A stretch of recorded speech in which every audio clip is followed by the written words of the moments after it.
এবার যুদ্ধ নির্বাচনী প্রতিশ্রুতি পূরণের, জনগণকে দেয়া অঙ্গীকার বাস্তবায়নে সহযোগিতা চান প্রধানমন্ত্রী। সরকার গঠনের পর নেতাদের সঙ্গে প্রথম বৈঠক বিএনপি চেয়ারম্যানের। যুদ্ধ একটি শেষ হয়েছে, এখন আরেকটি যুদ্ধ শুরু হয়েছে। কি সেই যুদ্ধ? সেই যুদ্ধটি হচ্ছে আমরা মানুষকে যে কমিটমেন্ট দিয়েছিলাম সেই কমিটমেন্টগুলোর বাস্তবায়ন করা।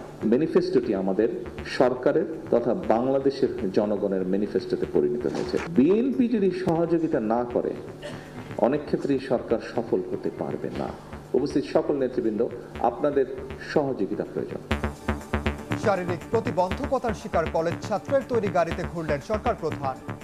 করিতেছি যে ভারতের সংবিধানের প্রতি আমি অকৃত্রিম নিষ্ঠা ও আনুগত্য পোষণ করিব। ভারতের পশ্চিমবঙ্গে প্রথমবার বিজেপি সরকার, মুখ্যমন্ত্রীর শপথ নিলেন শুভেন্দু অধিকারী। পিঠ চাপড়ে আলিঙ্গন নরেন্দ্র মোদীর, ব্রিগেডে আরো 5 মন্ত্রীর শপথ। গণভোটের রায় নিয়ে ফাঁকি ঝুঁকি চলবে না, দ্রুত জুলাই সনদ বাস্তবায়নের দাবি জামায়াতের। শান্তিপূর্ণ উপায়ে দাবি আদায় না হলে কঠোর আন্দোলনের হুঁশিয়ারি এনসিপির।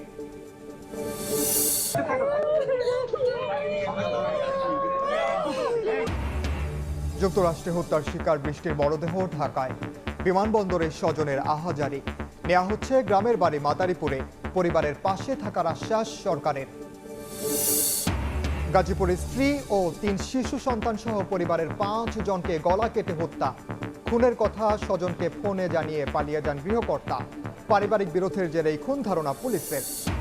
এবং বিএসএফ এর গুলিতে আবারও ঝরল বাংলাদেশের প্রাণ।